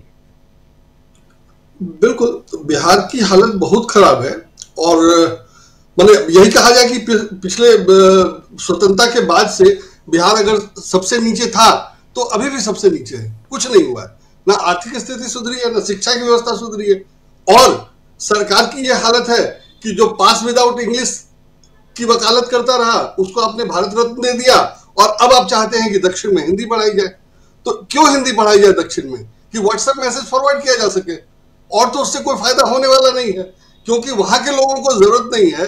और बीजेपी अगर चाहती है कि दक्षिण के लोग हिंदी पढ़े तो इसीलिए कि व्हाट्सएप फॉरवर्ड किया जा सके और उसका वहां असर हो, जो बिहार में होता रहा है या बिहार, यूपी आदि शहर राज्यों में होता रहा है। तो पूरा मामला जो ये है कि हम जो नैरेटिव बनाएं वो इफेक्टिव हो जाए। और आज जो आरएसएस के बारे में कहा गया, जो मोदी जी ने कहा और ये दोनों कहा, मुझे लगा ये सहयोग नहीं है, प्लान है। और ये बताने के लिए है कि भाई बीजेपी या नरेंद्र मोदी अकेले नहीं है, आरएसएस पूरा उनके साथ है। जैसे अभी बात हो रही थी कि विपक्षी दलों को वही करना चाहिए जो बीजेपी कर रही है, तो विपक्षी दलों को वही करना चाहिए, इसका मतलब कि आरएसएस जैसा ग्रास रूट वर्कर होना चाहिए और वो काम करना चाहिए। जाहिर है सब लोग समझते हैं उसकी जरूरत। तो आज यहां बताया गया कि देखो हमारे पास आरएसएस जैसा संगठन है और वो नरेंद्र मोदी को अभी तक सपोर्ट कर रहा है, तभी वो प्राइम मिनिस्टर बने हुए हैं। मैं हमेशा कहता हूं कि अगर नरेंद्र मोदी का काम ठीक नहीं है तो आरएसएस अगर उनको हटा दे और उनकी जगह किसी और को चुन ले तो ये माना जाएगा कि आरएसएस इसमें शामिल नहीं है। लेकिन जब तक आरएसएस नहीं हटा रहा है या नरेंद्र मोदी के खिलाफ नहीं बोल रहा है, तब तक तो ये मानना ही पड़ेगा कि आरएसएस मोदी को सपोर्ट कर रहा है, कारण चाहे जो हो। तो आरएसएस चाहे जिस कारण से मोदी जी को अगर नहीं हटा रहा है तो हम ये मानने को मजबूर हैं कि मोदी जी को आरएसएस का पूरा सपोर्ट है। और आज मोदी जी और गडकरी जी ने यही बताया है कि हम लोग आरएसएस के सपोर्ट से चल रहे हैं। दूसरी बात ये हो सकती है कि बिहार में जो स्थितियां हैं उसमें हिंदू मुसलमान उनका चल नहीं रहा है। उसको तेजस्वी ने जिस ढंग से काउंटर किया, जिस ढंग से उसका जवाब दिया, उसमें हिंदू मुसलमान मुश्किल है। और हिंदू मुसलमान के अलावा इनके पास कुछ है नहीं। तो और दलित वाले मामले से इनका हिंदू मुसलमान वाला मामला जो है तो थोड़ा कम असर वाला हो जाता है। तो इनके पास कुछ है ही नहीं। तो मतदाताओं को सबसे आसान है बिहार जैसे राज्य में जहां शिक्षा कम है, गरीबी है, कि आप उनको कंफ्यूज कर दो कि कौन सा वाला बेस्ट है और फिर 4 कैंडिडेट उतार दो जो एक दूसरे का वोट काटेंगे और फिर एक जीत जाएगा, जो ये करते रहे हैं। तो मुझे लगता है कि ये सारी तैयारी जो है वोटर्स को कंफ्यूज करने के लिए है। ये हिंदुत्व के साथ है, जाति प्रथा के खिलाफ है, आरएसएस के साथ है, कांग्रेस के पास आरएसएस जैसा संगठन नहीं है या विपक्ष के पास आरएसएस जैसा संगठन नहीं है ग्रासरूट वर्कर का। तो ये सारी चीजें मिला करके इतना कंफ्यूज कर देंगी वोटर्स को। और वैसे जो वोटर्स बटे हुए हैं जाति और तमाम खानों में, तो उसके हिसाब से वोट जो है किसी एक को किसको दिया ये वोटर ही तय नहीं कर पाएगा और पार्टी नहीं कर पाएंगी कि वो कहें कि इसको वोट देना इसलिए चाहिए। इतना कंफ्यूज कर दिया गया है या बनाया जा रहा है लगातार हिंदुत्व पे जोर है। हिंदुत्व के सारे, आज भी एक खबर थी कि बीजेपी का प्लान है कि हिंदुत्व के नेता बिहार में लगाए जाएंगे, वो वहीं रहेंगे, वहीं काम करेंगे। तो बिहार में हिंदुत्व पे काम करने का मतलब ही है कि कंफ्यूज करना है। जाहिर है कि वहां अभी तक वो सब नहीं चला है तो आगे भी नहीं चलेगा, लेकिन वो उसको छोड़ नहीं रहे क्योंकि उससे कंफ्यूज तो किया ही जा सकता है। तो वो सबको कंफ्यूज करने के लिए और ये बताने के लिए कि आरएसएस बीजेपी और नरेंद्र मोदी नहीं, आरएसएस भी है, अब उसको भी हाईलाइट करना है और उसको भी सामने लाना है। इसलिए पूरे बिहार के वोटर के हिसाब से काम हो रहा है। और दिल्ली में खबरें या बिहार में जो खबरें छप रही है वो इसी हिसाब से छप रही है कि मौजूदा सरकार को, भले वो बीजेपी सपोर्टेड है, लेकिन ये बताना कि वो इनएफिशिएंट है, बीजेपी के बिना नहीं बात बनेगी। बीजेपी को मेजॉरिटी चाहिए, बीजेपी आएगी तो कुछ होगा। पहले से बड़ा जंगल राज था और अभी भी पुलिस को वाले को ही मार दिया जा रहा है वगैरह वगैरह। तो उस स्थिति में बीजेपी ही सबसे अच्छी पार्टी है। वोट दे के तो देखो बिना और कहा भी आगे। तो मुझे लगता है सारा मामला ये है कि कंफ्यूज कर दो वोटर्स को। विभिन्न खानों में बटे हुए पहले से है वो, और अब और खाने बना दो नए, और उसमें वो इतने भ्रमित हो जाएंगे और फिर कैंडिडेट इनका जो खड़ा करते हैं अलग अलग पार्टी के अलग अलग उससे कर देंगे तो इनको फायदा होगा। मुझे लगता है कि ये इनकी रणनीति है और उसी पे काम चल रहा है। राजीव जी बिल्कुल बिल्कुल हो सकता है, इस पे इसी रणनीति पर ये काम कर रहे हैं। लेकिन अमलेंदु उपाध्याय जी, आप कैसे देखते हैं बिहार से लेकर महाराष्ट्र तक, और महाराष्ट्र से भी जो खबर नासिक से आई है वो बिल्कुल चौंकाने वाली खबर है। कोर्ट अगर इस ढंग से एक मुजरिम के लिए ये बात कहे तो फिर तो हो गया, और वो भी दलील जो है कोर्ट की, आप कुछ भी कहिए कोई दिक्कत नहीं है, लेकिन कोर्ट की दलील जो है ये हास्यास्पद है। लेकिन कोर्ट है, जो मर्जी कह लें। और दूसरी तरफ आप बिहार में देख रहे हैं जिस मामले पे कोर्ट को संज्ञान में लेना चाहिए, कैसे देखा जाए? राजीव जी, पूरे कुएं में बांग पड़ी हुई यही कहा जा सकता है, क्योंकि अगर अदालतें इस तरीके की टिप्पणियां कर रही हैं और फैसले हो रहे हैं, सिर्फ टिप्पणियां ही नहीं कर रही है बल्कि फैसले दिए जा रहे हैं, यानी कानून के आधार पे कोई फैसला नहीं दिया जा रहा है, इस सुविधा के साथ दिया जा रहा है कि अपराधी को उससे कितना फायदा हो सकता है। तो ये सवाल बनता है और सुप्रीम कोर्ट पे स्वतः संज्ञान लेना चाहिए और इस जज को जो बर्खास्त कर देना चाहिए, उल्टी इसको सजा सुनाई जानी चाहिए कि भाई आपने किस आधार पे किस कानून के तहत आपने ये कहा कि भाई अपराधी को जो नुकसान हो सकता है। भाई जब वो अपराधी है, ये तो आप स्वीकार कर रहे हैं कि वो अपराधी है, लेकिन आप कह रहे हैं कि अपराधी को नुकसान हो सकता है, तो अपराधी के नुकसान की चिंता अदालत कब से करने लग गई? तो क्या ये न्याय शास्त्र का सिद्धांत हो गया है क्या ये तभी से हुआ है जब से सुप्रीम कोर्ट में जो न्याय की प्रतिमा लगी हुई थी आंखों पे, उसकी आंखों पे से पट्टियां खोली गई, उसके बाद न्याय की देवी अब इस तरीके से देखने लगी है कि अपराधी को कोई नुकसान ना हो जाए? तो क्या अपराधियों के संरक्षण के लिए अदालतें हो गई हैं? राजीव जी, ये सिर्फ एक अदालत का फैसला भर नहीं है, बल्कि ये कहा जाए कि अब जो न्यायिक प्रक्रिया जिस तरह से हो रही है उस पर एक बड़ी लंबी बहस को ये आमंत्रित करती है, ये सजा का जो फैसला है वो। हालांकि इससे पहले भी हाई कोर्ट में भी आती नहीं राजीव जी इस तरह की दलीलें। एक जज साहब ने कह दिया था कि वो मोरनी के आंसू जो है उससे, वो जो मोर के आंसू है उसे पी के मोरनी जो है वो बच्चे देती है। जज साहब ने ऑर्डर दिया था। मनु महाराज की प्रतिमा लगाई गई एक अदालत में, ये भी चीजें हुई। तो ये सब कुछ अदालतों में हो रहा है। और तो भारतीय जनता पार्टी की एक महासचिव रही, वो हाई कोर्ट की जज बन गई, और हाई कोर्ट की जज बन गई। उनके खिलाफ जब सुप्रीम कोर्ट मामला पहुंचा तो जिस दिन सुनवाई होनी थी उससे पहली सुबह जो था उनको शपथ दिला दी गई, ताकि जब सुनवाई हो तब फिर कहा जाए कि भाई अब जज बन चुकी हैं, अब तो इसके लिए पूरी प्रक्रिया होगी, और बाद में वो अब जज बनी हुई है। तो अब जो बीजेपी की महासचिव रही वो जज बनकर क्या फैसले देंगी? तो ये बहुत सारी गंदगी राजीव जी जिस तरह से न्यायपालिका के अंदर बढ़ रही है, इसकी तरफ ध्यान देना न्यायपालिका का खुद का कर्तव्य बनता है। हालांकि सुप्रीम कोर्ट में भी ऐसे जज बैठे हुए हैं, एक जज साहब बैठे हुए हैं, उन्होंने कह दिया था ये सेकुलर शब्द जो है वो कलंक बन गया है। अब वो सुप्रीम कोर्ट के जज हैं इस समय, पहले वो हाई कोर्ट के चीफ जस्टिस थे, और चीफ जस्टिस रहते हुए उन्होंने कहा था कि सेकुलर शब्द जो संविधान में वो कलंक है। अब वो सुप्रीम कोर्ट में जज है, तो अब वो क्या फैसले देंगे? तो ये बहुत सारी चीजें यहाँ चल रही है। तो इसको निश्चित तौर पर ये लंबी बहस की बातचीत हो सकती है। और फिर इंदिरा जयसिंह का राजीव जी वो ध्यान आता है, जिनका कहना है कि संविधान मेरे लिए जो है वो बहुत महत्वपूर्ण है, हर समय उसे साथ लेकर चलती हूँ। तो अगर इंदिरा जयसिंह हर समय अपने साथ संविधान लेकर चलती हैं, तो हमारे जज साहिबान क्या बिना संविधान पढ़े जज बन गए हैं? ये सवाल उठता है राजीव जी। क्या बिना न्याय शास्त्र पढ़े हुए जज बन गए हैं? ये भी सवाल उठता है। तो ये न्यायपालिका को स्वयं देखना पड़ेगा। और कोई भी संस्था राजीव जी अगर बीमार होने लगती है तो उसका उपचार उसके अंदर से ही आना चाहिए। बाहर से अगर उपचार आता है तो दबाव होते हैं। तो इसलिए न्यायपालिका के अंदर अगर गंदगियां पड़ रही हैं तो न्यायपालिका को इसका उपचार खुद करना पड़ेगा। और अगर कोई अंग ज्यादा सड़ रहा है तो उसको काटकर फेंकना भी पड़ेगा। तो ऐसे जज साहिबान जो आ गए हैं उनको निकालकर बाहर करना होगा। ये न्यायपालिका का अपना कर्तव्य है और अंतर शोधन की प्रक्रिया उनके यहाँ चलनी चाहिए। दूसरा राजीव जी, जिस तरीके से बिहार में जो हो रहा है, ये बिहार में तो बहुत कमाल की चीजें हो रही हैं। 3 दिन में 5 बड़ी घटनाएं हो गई। अभी तक तो बात चल रही थी अररिया की, मुंगेर की और नौबतपुर की। अब मालूम पड़ा कि भागलपुर का भी और मसला आ गया। हम लोग जब दिल में ब्रेकिंग कर रहे थे तो उस वक्त दिल में ब्रेक, भागलपुर के बाद नवादा, उसके बाद नवादा आ गया। मतलब हम लोग ब्रेकिंग कर रहे थे तो हम लोग बात कर रहे थे भागलपुर की, अब मालूम पड़ा कि अब आ गया नवादा, एक और मसला आ गया। तो ये जिस तरीके से बढ़ रही है चीजें, और राजीव जी सिर्फ बिहार में ही नहीं बढ़ रही है, मध्य प्रदेश में भी आया। वहां के मुख्यमंत्री की स्वीकार कर रहे हैं कि यहाँ इस तरह की घटना हुई, पुलिस पे हमले हुए। उत्तर प्रदेश में अखिलेश यादव ने ट्वीट करके बताया कि साहब किस तरीके से डिप्टी एसपी साहब जो थे वो होली की सुरक्षा व्यवस्था में लगे हुए थे और पीछे से बदमाश आए, उनके सरकारी बंगले पर पेट्रोल छिड़क के आग लगाकर चले गए। तो यानी पुलिस अगर सुरक्षित नहीं, जनता पार्टी शासन में तो सुरक्षित कौन है? ये बड़े सवाल उठ रहे हैं। तो राजीव जी कुल मिलाकर जो है, अब कांग्रेस ने इसको जंगल राज कहा और जो सवाल उठाए गए वो सवाल एनडीए सरकार पर उठाए गए। तो ये चीजें आगे बढ़ रही हैं। मुझे लगता है कि ये चुनाव में एक मुद्दा बनना चाहिए और बनेगा।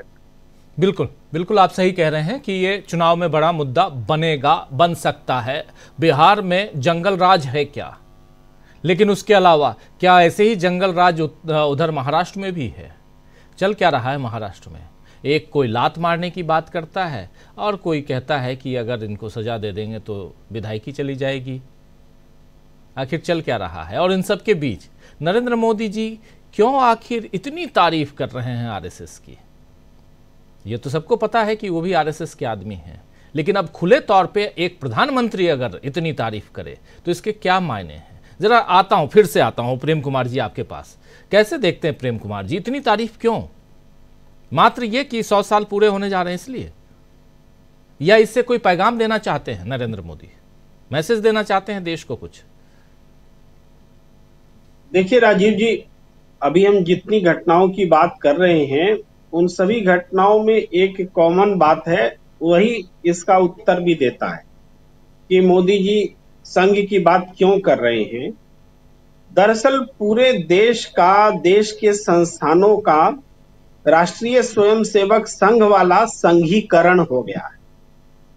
आप जजेज की जो भाषा जिसकी हम आज बात कर रहे हैं, ये आइसोलेटेड केस थोड़े है, ये तो बहुत पहले से इस पर अमल हो रहा है। भाई सजा, हम चंडीगढ़ वाला उदाहरण लीजिए, जबकि वोटों की लूट हुई थी, लेकिन सजा क्यों नहीं दी गई? उनको बख्श दिया गया, क्योंकि भाई सजा देते तो जो बात अदालत ने नहीं कही वो ये कि ऐसी घटनाएं रुक जाती। क्या अदालत घटनाएं रोकना नहीं चाहती? सजा क्यों दी जाती? सजा इसलिए दी जाती है कि एक नजीर बने, उदाहरण बने कि ऐसी घटना जो कोई भी अंजाम देगा उसको कानून के हिसाब से दंडित होना होगा, दंड का भागी बनना पड़ेगा।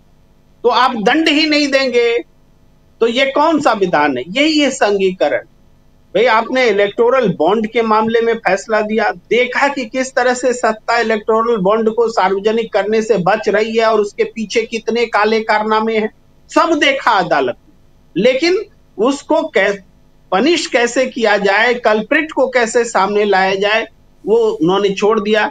इसलिए छोड़ दिया क्योंकि ये व्यवस्था संघीकरण वाली जो व्यवस्था है, जिसकी बदौलत मोदी की सरकार चल रही है और आगे चलने के उनको आसार लगते हैं, वो व्यवस्था ध्वस्त हो जाएगी। तो ये व्यवस्था ध्वस्त ना हो। आज भी जो महाराष्ट्र का उदाहरण है वो क्या है, बहुत अच्छा जयशंकर सर ने सुझाया कि भाई अदालत दो हैं, गुजरात में, महाराष्ट्र में। एक अदालत कहती है कि अधिकतम सजा दो राहुल गांधी को, उसको सदस्य रहने का कोई अधिकार नहीं है, वहां फिर से चुनाव हो, खूब खर्चा हो सरकार का, कोई दिक्कत नहीं है।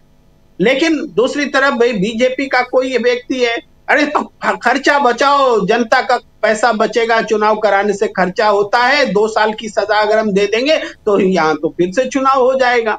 तो ये विपक्ष के लिए अलग अदालत, सत्ता पक्ष के लिए अलग अदालत, यही तो संघीकरण है।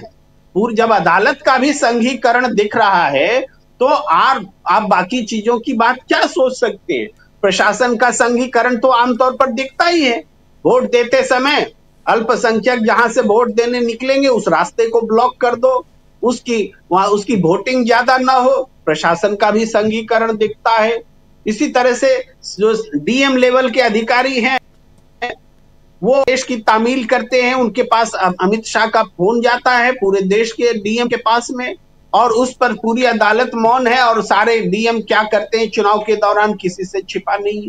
हर चीज में पक्षपात को कैसे बढ़ावा दिया जाए, एजेंसियों को कैसे एक पक्ष के लिए इस्तेमाल किया जाए, इसके लिए व्यवस्था का नाम ही संघवाद है, संघीय है। मैं संघवाद मतलब वो संघवाद मत समझिए, ये संघी वाला संघवाद है। तो ये साफ तौर पर समझ में आ रहा है, दिख रहा है।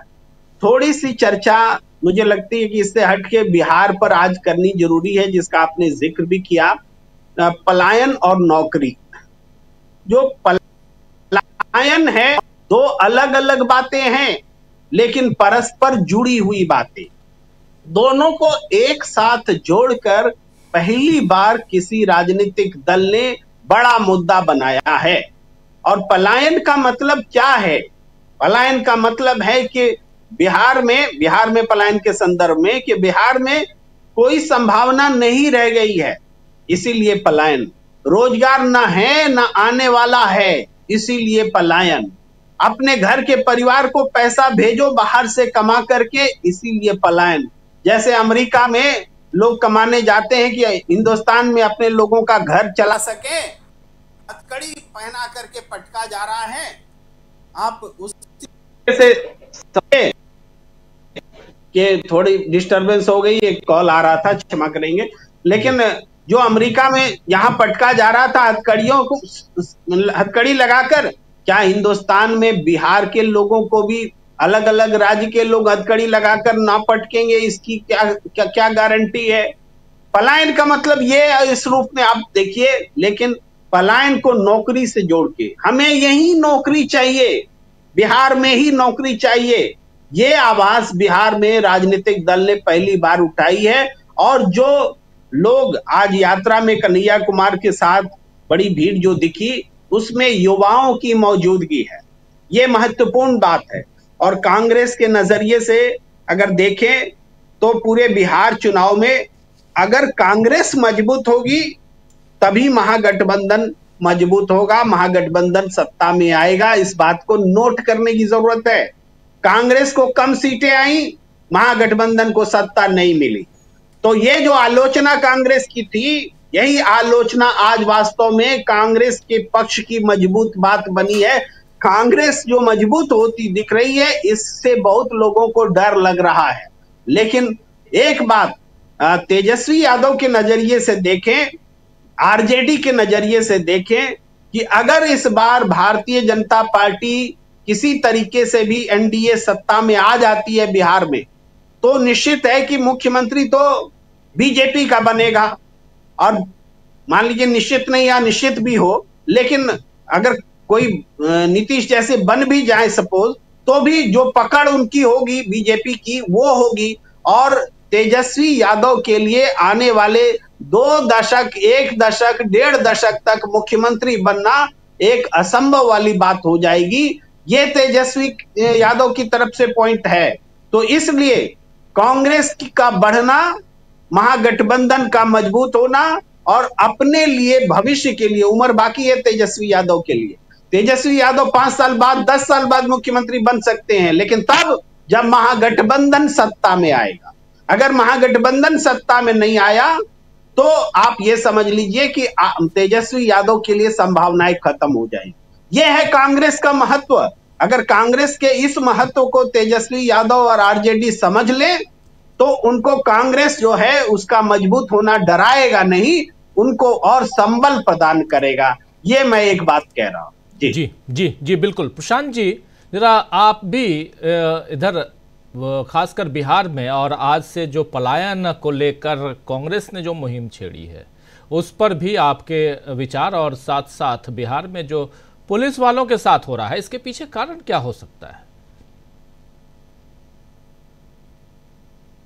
राजनीति की मैं आहट देख रहा हूं, और उसकी शुरुआत उत्तर प्रदेश में लोकसभा के चुनाव के दौरान हुई थी और उसको मुहर लगी अभी होली के दिन, कि जब इस गोदी मीडिया के और नेताओं के और पुलिस वालों के तमाम भड़काऊ बयानों के बावजूद मस्जिदों ने नमाज का वक्त तब्दील किया होली के हिसाब से, और जब नमाजी गए जुमे की नमाज में तो उनके ऊपर फूलों की बारिश की लोगों ने। ये देश की राजनीति को एक नई दिशा देने वाला कदम है, जो कि जिसका असर बिहार के इलेक्शन में भी पड़ेगा। अब मुद्दे देखिए, बीजेपी क्या कर रही है। बीजेपी पिछले 11-12 साल से 13 साल से सिर्फ और सिर्फ नफरत को बढ़ाकर ही वो अपनी राजनीति को आगे बढ़ाते हैं। नफरत कम होगी समाज में तो रोजगार, महंगाई, अधिकार, पेपर लीक, ये सारे मुद्दे सामने आएंगे। अब हो क्या रहा है कि पूरा, अगर आप याद कीजिए कि होली के 1 हफ्ता पहले से पूरा ये टेलीविजन मीडिया का एक इनका जो कुनबा है, खुलेआम नफरत फैला रहे थे, दंगा भड़काने की सीमा तक नफरत फैला रहे थे जी। इनको भारत की, इनको देश की जनता ने नाकाम कर दिया। ये बड़ा चिंता का विषय बीजेपी के लिए होना चाहिए कि अगर नफरत समाज में नहीं रहेगी तो फिर लोग ये बातें करेंगे, फिर आरक्षण की बात होगी, फिर जातिवाद जनगणना की बात होगी, फिर नौकरियों की बात होगी, फिर पेपर लीक की बात होगी, पेट्रोल की जाम पे बात होगी, शिक्षा की बात होगी, स्वास्थ्य की बात होगी, जहां पे कंप्लीट फेलियर है गवर्नेंस का। तो जो पुलिस वालों के साथ बिहार में हो रहा है, या जो अभी वो यात्रा चल रही है, इसको मैं देख रहा हूं कि ये बहुत कामयाब होने जा रही है। क्योंकि अगर समाज में नफरत कम होगी तो फिर बीजेपी को वास्तविक मुद्दों पे राजनीति करनी होगी जी। अब जैसे मोदी जी का जो पूरी ताकत है, वो ताकत आती है मीडिया से, कॉर्पोरेट मीडिया से। कॉर्पोरेट मीडिया को कोई खत्म नहीं कर सकता, वो रहेगा, उनके पास पैसा है, लेकिन इररेलेवेंट हो सकते हैं। संभल की घटना से या उत्तर प्रदेश में जुमा वर्सेस बनाम होली करने पर इस मीडिया की स्थिति खराब हुई है। इसकी विश्वसनीयता पहले से भी कमजोर थी, लेकिन इस बार एक्सपोज हो गए वो, और जब ये एक्सपोज होंगे तो जाहिर सी बात है कि फिर वो दूसरा मीडिया, सोशल मीडिया, लोगों की बातचीत आपस में वो प्रमुखता से होगी। तो मुझे एक नई तरीके की राजनीति की आहट दिखाई दे रही है, सुनाई दे रही है, जिसमें दक्षिण और उत्तर का पोलराइजेशन, भाषा के मुद्दे पर, जातिवाद, जनगणना, रोजगार, पेपर लीक, के सारे मुद्दे अब ऐसे मुद्दे आ रहे हैं जिनको आप अफवाहों के जरिए, इतिहास गलत गढ़ के, कोई खुदाई करके, कोई बुलडोजर चला के अब आप उसको पीछे नहीं कर सकते। इसका सामना करना पड़ेगा, ये वक्त अब आने वाला है। जी राजीव जी, बिल्कुल बिल्कुल आप सही कह रहे हैं। जरा संजय जी, इसी मसले पे आपका क्या कहना है? प्रशांत जी ने जो कहा वो बिल्कुल ठीक है, और इसको मैं आगे बढ़ाऊं तो ये है कि जो अपना सुप्रीम कोर्ट का मामला है और ये पूरा देश का संघीकरण हो रहा है, जो अभी कोर्ट ने कहा उसमें सामान्य स्थिति में, सामान्य तौर पर यही होना चाहिए था कि सुप्रीम कोर्ट ने संज्ञान लिया होता, शायद ले ले 1-2 दिन में, आज जल्दी है, हो सकता है 1-2 दिन में ले भी लिया होता, और इस मामले में क्लैरिफिकेशन हो जाता कि क्या मतलब ऐसा क्यों हुआ। लेकिन ये अभी तक किसी मामले में नहीं हुआ है, और अगर मेरी याददाश्त सही है तो 2014 के बाद सुप्रीम कोर्ट द्वारा स्वतः संज्ञान लेने का एक ही मामला आया है, और वो हुआ था कलकत्ता में, जो बंगाल में डॉक्टर का मर्डर हुआ था उस समय में। और कोई मामला मुझे याद नहीं, अगर हो तो कोई एक आध होगा, लेकिन मैंने 2014 से लेकर 2025 तक सिर्फ एक मामले में सुप्रीम कोर्ट ने स्वतः संज्ञान लिया है, जो पूरी तरह बीजेपी का मामला था। माने वहां मर्डर हुआ था, उसका सीसीटीवी का फुटेज था, उसके आधार पर कार्रवाई हो गई थी, गिरफ्तारी हो गई थी, और इतना हंगामा मचाया बीजेपी ने, सीबीआई की इंक्वायरी के बाद कुछ नया नहीं निकला, वही अभियुक्त रहा, उसी को सजा हुई और कुछ नहीं हुआ। फिर भी सुप्रीम कोर्ट ने भी इस मामले में संज्ञान लिया था जैसे कि वो कोई बहुत बड़ा मामला था। लेकिन जहां सुप्रीम कोर्ट को संज्ञान लेना चाहिए, ये एक मामला तो है ही है, इसमें तो लेना ही चाहिए, हम लोग इंतजार करें कि शायद कल परसों कुछ होगा, लेकिन ऐसे कई मामलों में सुप्रीम कोर्ट ने संज्ञान नहीं लिया। तो देश का जो हो रहा है वो हम लोगों के सामने बिल्कुल क्लियर है, और जो प्रशांत जी कह रहे थे कि बीजेपी के उसको सामना करने के लिए बीजेपी के पास कुछ नहीं है, तो यही सब बच रहा है और उसी के लिए ये सब किया जा रहा है। मुझे ऐसा ही लगता है कि अब चूंकि ये लोग पूरी तरह फंस गए हैं और इनके पास कुछ है नहीं, और वो प्लान्ड है, और सहयोग है सबका, सहयोग मतलब सबका मतलब जितने लोग हैं जिसका मिल रहा है, उस सहयोग से यही हो सकता था कि जो दिखाई दे रहा है, जो साफ साफ दिखाई दे रहा है और जो हम लोग देख रहे हैं, जिसकी हम लोग चर्चा कर रहे हैं, तो उस सहयोग से जो हो सकता है वो हो रहा है। तो बीजेपी को पूरा सपोर्ट है, बीजेपी आरएसएस इंक्लूडेड मिलकर सत्ता में रहने के लिए जो कर सकते हैं वो कर रहे हैं। इसमें गवर्नेंस कहीं नहीं है, किसी तरह सत्ता में बने रहना है, और इसके लिए वोटर्स को कंफ्यूज करना, मतलब बिहार के केस में कम से कम सबसे आसान है, और वो बिहार के केस में किया जा रहा है। और अगर बिहार नहीं जीतते हैं तो जो पॉलिटिकल उसका इन्फ्लुएंस होगा वो हम लोग जानते हैं कि खराब है, लेकिन जिस ढंग से वो जीत गए अभी महाराष्ट्र और ये क्या कहते हैं अपना हरियाणा, उससे लगता है कि स्थिति इनकी चालें कामयाब हो रही हैं। तो ये देखना बनता है कि आगे क्या होता है, और वोटर्स को या जो लोग सपोर्ट कर रहे हैं उनको भी समझने की जरूरत है। मतलब सबसे बड़ी बात यह है कि मुसलमान विरोध पे मामला चलेगा नहीं आरएसएस का। इतने मुसलमान हैं कि आप उनको अरब सागर में फेंक नहीं सकते, पाकिस्तान भेज नहीं सकते, और यहां अगर वो रहेंगे तो आप उनसे निपटने में ही सारी ताकत लगाए रहेंगे। और बीजेपी यही कर रही है 10-15 साल से कि मुसलमानों को कैसे न्यूट्रलाइज करना है, कैसे इनइफेक्टिव करना है, कैसे उनको दबाना है, कैसे उनको कुचलना है, कैसे उनको घरों में बंद रखना है, कैसे मस्जिद के पीछे पर्दा टांग करके उनको ढक देना है।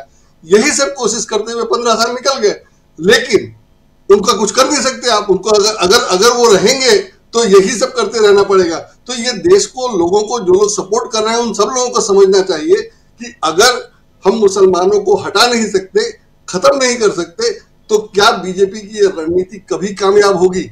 और अगर कामयाब नहीं होगी तो बीजेपी यही करती रह जाएगी, गवर्नेंस तो होगा ही नहीं।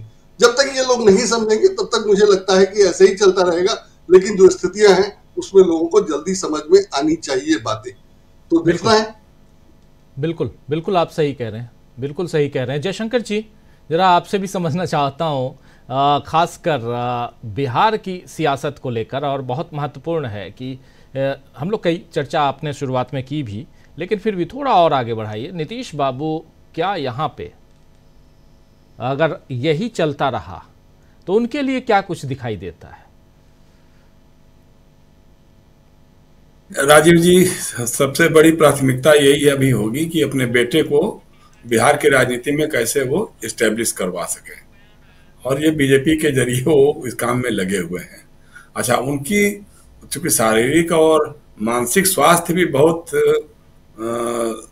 अच्छा नहीं माना जा रहा है, बताया जा रहा है। सार्वजनिक मंचों पे जब वो बोलना शुरू करते हैं तो लोग उनका हाथ खींच देते हैं कि बस हो गया, ठीक है। विधानसभा में जब कुछ बोलना शुरू करते हैं तो लोग कह देते हैं हाँ हाँ हो गया हो गया हो गया। तो कब क्या उनके मुंह से निकल जाएगा इसका भी किसी को पता नहीं है। और ये तय बात है कि अगर विधानसभा का चुनाव होता है और अगर भाजपा और जनता दल यू, चिराग पासवान, जीतन राम मांझी की पार्टी को अक्सरियत बहुमत मिलता है तो मुख्यमंत्री तो बीजेपी का ही बनेगा, और ये प्रस्ताव नीतीश कुमार से करवाया जाएगा कि हाँ बीजेपी का फला का हम नाम का प्रस्ताव कर रहे हैं। अब उसके एवज में उनको क्या मिलेगा क्या नहीं मिलेगा ये देखने वाली बात हो सकती है, लेकिन ये तो तय है उनके स्वास्थ्य को देखते हुए भी। और ऐसे भी अब नीतीश कुमार इस राजनीति को समझ तो रहे होंगे, लेकिन किस तरह से काट करेंगे, किस तरह की नहीं करेंगे, ये देखने की बात हो सकती है। दूसरी बात यह है कि बिहार में आरएसएस और दंगे बहुत पहले होते रहे हैं, बाद में भी हुए हैं, झड़पें हुई हैं, सब कुछ हुआ, बिहार शरीफ में हाल में भी हुआ था। लेकिन बिहार की राजनीति को सांप्रदायिक ध्रुवीकरण ने कभी प्रभावित नहीं किया, ये बात तो तय मान लीजिए जी। 2015 के चुनाव में हम जब देशबंधु के लिए पूरे बिहार में घूम करके रिपोर्टिंग कर रहे थे जी, तो उस समय याद होगा आपको कि उस समय भी इस तरह की कोशिशें हुई थी। भागलपुर में कोशिशें हुई थी, मंदिर और मस्जिद के सामने ऐसे खुराफाती तत्वों ने कहीं गोमांस और कहीं सुअर का ये फेंक दिया था ताकि दंगे हो जाए, कुछ हो जाए, लेकिन कुछ हुआ नहीं, दंगे हुए नहीं थे और हार गई थी बीजेपी, हार गई थी वहां पे और महागठबंधन की सरकार बन गई थी। अभी भी लगातार इनकी जो कोशिशें हो रही हैं, देखिए इनकी सबसे बड़ी विफलता यही है, चाहे यूपी में भी यही रहा है, यूपी में भी इतनी कोशिशें की गई दंगे करवाने की, उत्तेजक भाषण दिए गए, उत्तेजक बयान दिए गए, उकसाने वाले बयान दिए गए, लेकिन दूसरे पक्ष ने रिएक्ट ही नहीं किया। बहुत ही सकारात्मक, बहुत ही इस मामले में बधाई के पात्र हैं इस देश के मुसलमान। और जैसे संजय कह रहे थे हटा नहीं सकते, भाई हटा नहीं सकते, हटाएंगे क्यों आप? ये आपके बाप का हिंदुस्तान है क्या? जितना जयशंकर गुप्ता का है, संजय सिंह का है या भाजपाइयों का है, उतना ही हिंदुस्तान हमीद का भी है, जुम्मन मियाँ का भी है। इसमें कहीं ऐसा नहीं है कि आप हटा भी सकते तो कैसे हटाएंगे, ऐसा हो नहीं सकता है, ये बात गलत है, ये कभी होने भी नहीं दिया जाएगा, ऐसा सोचने की बात भी नहीं है। लेकिन ये जरूर है कि कभी उन्होंने उस ढंग से रिएक्ट नहीं किया। इनके तमाम उत्तेजक और उकसाने वाली कार्रवाइयों, मीडिया हमारा पूरी तरह से हिंदू मुसलमान के नाम पे, मतलब होली पे जिस तरह के मैसेजेज आ रहे थे, मीडिया ने जो कैरेक्टर बना लिया था, पहले से भी है वो। देखिए हमारा मीडिया जब कार सेवा हो रही थी अयोध्या में, उस समय राम सेवक बन गए थे, कार सेवक बन गए थे हमारे बहुत सारे पत्रकार। तो वही हालत अभी भी है, वो उस हालत में एकदम उनका ये हो गया। कारपोरेट मीडिया तो कारपोरेट के संचालक तो हैं ही है, लेकिन मानसिक तौर पे भी एक तरह का एक माहौल बना दिया गया है। उस माहौल को बनाने में हमारा मीडिया लगा हुआ है। लेकिन इस देश में अभी भी गंगा जमनी तहजीब इतनी मजबूत है कि तमाम कोशिशों के बावजूद, हालांकि कहीं कहीं सक्सेस भी मिल गई थी, लेकिन जैसे उत्तर प्रदेश में लोकसभा के चुनाव में खारिज कर दिया उत्तर प्रदेश ने, या बिहार में भी बड़े पैमाने पे विधानसभा के चुनाव में खारिज ही किया था। भाई पिछली बार भी तो बहुमत मिलते मिलते मिला था ना, कैसे भी जोड़ तोड़ करके ही हुआ। तो इसलिए मेरा कहना यही है कि कांग्रेस अच्छा इमर्ज कर रही है, अच्छा काम कर रही है, उन्होंने जो यात्रा निकाली वो भी सही बात है, लेकिन ये ध्यान में रखने की बात है कि महागठबंधन ईमानदारी से चुनाव लड़ना चाहिए।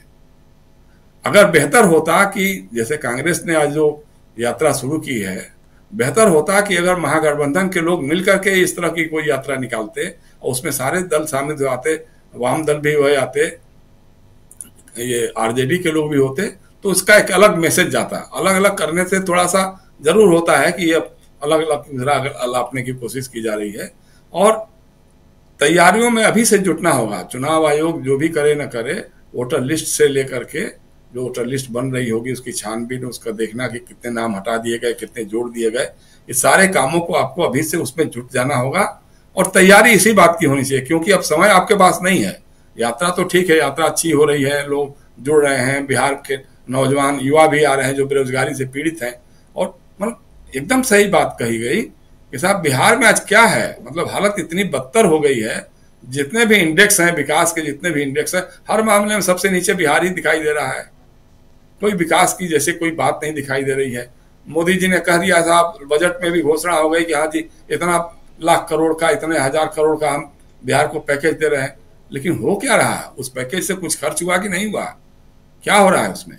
तो अभी तक तो कुछ भी नहीं सामने दिखाई दे रहा है।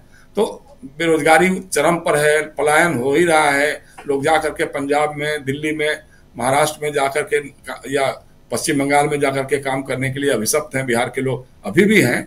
तो इन सारे इश्यूज को उठाया है कांग्रेस ने, बहुत मजबूती से उठाया, अच्छी बात है ये। इसको चरम पर पहुंचाने की जरूरत होगी, और चुनाव की तैयारियों में जुट करके महागठबंधन अगर एकजुट रहा, ईमानदार रहा, सीटों को लेकर के, बंटवारे को लेकर के, कौन कितनी सीटों पे लड़ेगा, थोड़ी बहुत अगर किसी को सैक्रिफाइस करनी पड़े तो भी बात चलेगी, लेकिन अगर एकजुट होकर लड़ा तो मुझे लगता है कि भाजपा को जो सांप्रदायिक एजेंडा है, आरएसएस का जो सांप्रदायिक एजेंडा है, बिहार में कामयाब नहीं होगा। हाँ, चुनाव आयोग अगर कुछ अलग से खेल खुरापात कर दे तो उसकी गारंटी हमारे पास नहीं है, क्योंकि हम लोग तो जो माहौल देखते हैं उसी पर बात कर सकते हैं, उसी के हिसाब से अपना विश्लेषण कर सकते हैं। अंदर खाने क्या क्या हो सकता है इसकी बात तो हम लोग की जानकारी में नहीं होती है। जी राजीव जी, बिल्कुल बिल्कुल आप सही कह रहे हैं, अंदर खाने जो भी चल रहा हो, लेकिन बहुत महत्वपूर्ण है यहाँ ये समझना कि आखिर बिहार की सियासत में, अंदरूनी राजनीति में चल क्या रहा है। ज़रा क्लोजिंग के लिए आना चाहता हूँ, और अमलेंदु उपाध्याय जी आपके पास। अमलेंदु जी, कैसे देखते हैं आप, बिहार की सियासत हो या महाराष्ट्र की सियासत हो, और उन सब में नितिन गडकरी साहब जो बात कह रहे हैं, ये बात भले नागपुर में कही जा रही है, लेकिन इसका असर बिहार में होते हुए हम देखेंगे।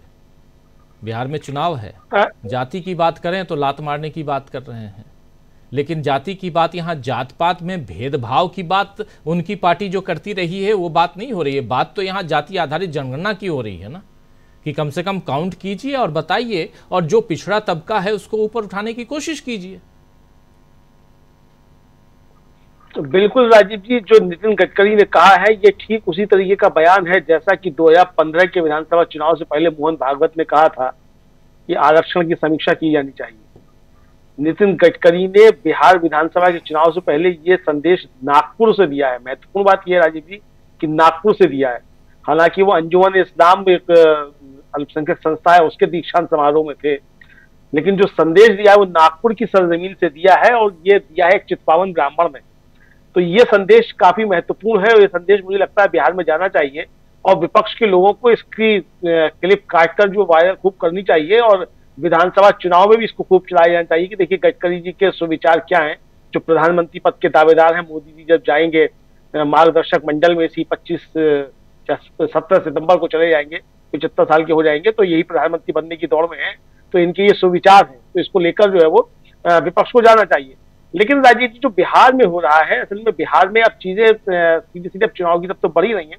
नीतीश कुमार काफी कमजोर नजर आ रहे हैं।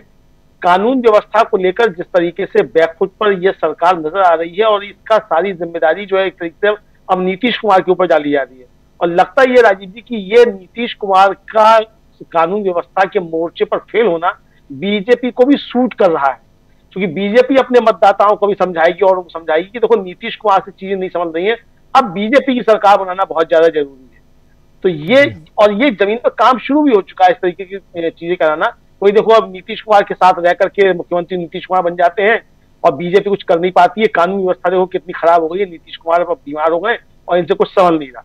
तो ये एक काम जो है वो शुरू बीजेपी करेगी। तो अब इसका देखना है कि नीतीश कुमार इससे कुछ निपट पाते हैं या नहीं निपट पाते हैं, या कि राजीव जी वो मैकियावली का जो सिद्धांत है तो बार बार ऐसे राजनीतिज्ञों पर आकर होता है कि पहले लोमड़ी जो शेर बनती है और शेर जो फिर लोमड़ी बन जाता है। तो नीतीश कुमार भी जो लोमड़ी से शेर और शेर से लोमड़ी बनने की प्रक्रिया में आ गए हैं। तो अब देखना ये कि वो कितना और जाके गिरते हैं और कुर्सी से चिपके रहने के लिए, या अब कुर्सी राजीव जी अगर मान लीजिए कि महाराष्ट्र जैसी परिस्थितियां बीजेपी कुछ पैदा कर दे, इस तरह की चीजें हो जाए तो कुर्सी तो वैसे भी जाएगी। तो नीतीश कुमार को एक चीज तो समझनी चाहिए कि कुर्सी अब उनको नहीं मिलनी है, चाहे इधर रहे चाहे उधर रहे और चाहे किधर रहे। तो एक चीज जो लगता है राजीव जी फिलहाल की उसमें कि वो लगभग तय है। अब कोई ऊपर वाला ही मतलब भाग्य में लिखा कर लाए हो नीतीश कुमार भी कि आजीवन जो है उन्हें मुख्यमंत्री रहना है, तो बात अलग है कि उनके भाग्य में लिखा हो आजीवन मुख्यमंत्री रहना है। वरना जो परिस्थितियां बन रही हैं उसमें बीजेपी किसी भी हाल में अब नीतीश कुमार को मुख्यमंत्री बनाने नहीं जा रही है, अगर सरकार बन भी जाती है। और दूसरा ये कि सरकार बन जाए पहले तो एनडीए की, क्योंकि अभी जो बातें चल रही है उसमें एनडीए क्या एकजुट रहेगा, जिस स्वरूप में आ जाए उसी स्वरूप में जाएगा। और जैसा कि हम लोगों ने ब्रेकिंग में भी राजीव जी चर्चा की थी कि चिराग पासवान जो है वो कह रहे हैं कि नीतीश कुमार के नेतृत्व में ही चुनाव लड़ा जाएगा और उनको आशा है कि उनकी पार्टी को भी उनके मन मुताबिक सीटें मिलेंगी। यानी अभी सीटें मिलने की कोई बातचीत नहीं हुई है चिराग पासवान के साथ भी। फिर उन्होंने ये भी बता दिया कि उनकी पहले नीतीश कुमार के साथ दूरियां थी, अब वो दूरियां खत्म हो गई हैं, ईमानदारी के साथ गठबंधन में है। तो अगर नीतीश कुमार से दूरियां खत्म हो गई है और बीजेपी अगर नीतीश कुमार को डिच कर रही है तो चिराग पासवान कह रहे हैं कि नीतीश कुमार के नेतृत्व में चुनाव होगा। तो क्या एनडीए के अंदर भी कोई दूसरा गठबंधन तैयार हो रहा है? मुझे लगता है कि बिहार में भी बहुत कुछ राजीव जी चुनाव से पहले और भी चीजें बदलती हुई दिखाई देंगी। बिल्कुल बिल्कुल, बहुत सारी चीजें, बहुत सारी बातें हम लोग यहाँ करने की कोशिश, समझने की कोशिश कर रहे थे कि बिहार की सियासत आखिर किस दिशा में जा रही है। और बिहार की बात करें चाहे महाराष्ट्र की बात करें, दक्षिण भारत की बात लगातार हो रही है और उसमें भी डिलिमिटेशन, त्रिभाषा प्रणाली, न्यू एजुकेशन पॉलिसी जो है उसके तहत दक्षिण उबल रहा है। और उसमें अब 22 तारीख को जो मीटिंग होने वाली है वो बहुत ही महत्वपूर्ण मीटिंग है। लेकिन उससे पहले परसों जो मीटिंग है इलेक्शन कमीशन की वो भी बहुत इंपॉर्टेंट है, जिसमें कम से कम जो ट्रांसपेरेंसी जिसकी उम्मीद हम करके बैठे हुए हैं उसका इजाफा होगा कह सकते हैं, या उसका आगाज़ होगा ये भी कह सकते हैं। तो बहुत कुछ सोचा जाएगा, सुना जाएगा 18 तारीख को।